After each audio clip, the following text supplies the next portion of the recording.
Hyrule Warriors Age of Calamity has to be one of my most anticipated games of this year by far. Everything about it just looks so awesome, from the graphics to the scope to the combat and of course to the story.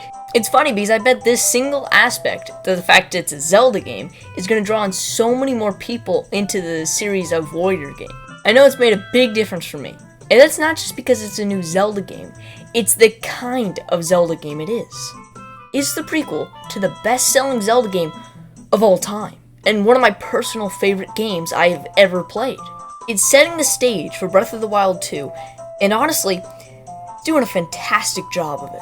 We recently just got a lot of new information about it through the Nintendo Treehouse presentation, and it blew the lid open on the whole game. I tried to look away at some scenes, since I already know that I'm going to buy it, so I'd prefer to go in somewhat spoiler-free, but I did see most of it, because hey, it just looks that good. To begin, the graphics seem to emulate that Breath of the Wild look to perfection. There isn't much else to say here, because it just does it. I will say, however, it looks far better than the original Hyrule Warriors. That game has this sort of drab look to it that I never really cared for. Also, the cutscenes encapsulate that Breath of the Wild charm to a T. This leads us to the story, and is one of the main reasons why I'm buying this game at all. First of all, let's start off small. The voice acting and the cutscenes and audio in general seem a tad higher quality than that of Breath of the Wild, but it could just be me.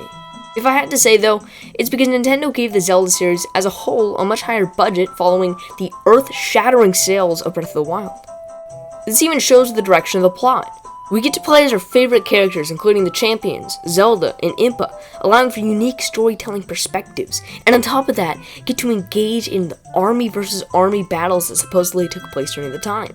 They describe Link with basically super strength during that time, so the combat from Breath of the Wild really wouldn't have fit at all. Even though it is a Warriors game, Hyrule Warriors in particular has seemed to evolve a bit with more engaging combat from the source material of the Warriors formula. It doesn't at all detract from the fact that some people still hold these silly ideas about the games as if they were literal garbage.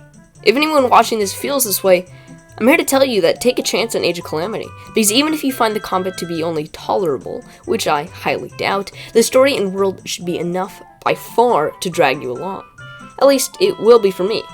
Probably. We still have to wait for the game to release and reviews to come out, but from every single detail we have seen so far, it will be a great Zelda game.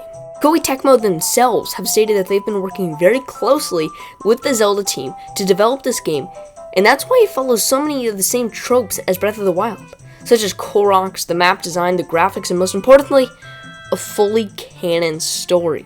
There are so many aspects about this game that get me excited for its release that I'm going to be picking up on launch day the second it comes out on November 20th. It appears to be setting the stage for Breath of the Wild 2. And if that's the case, I cannot wait to see where that game takes the direction of the series going forward.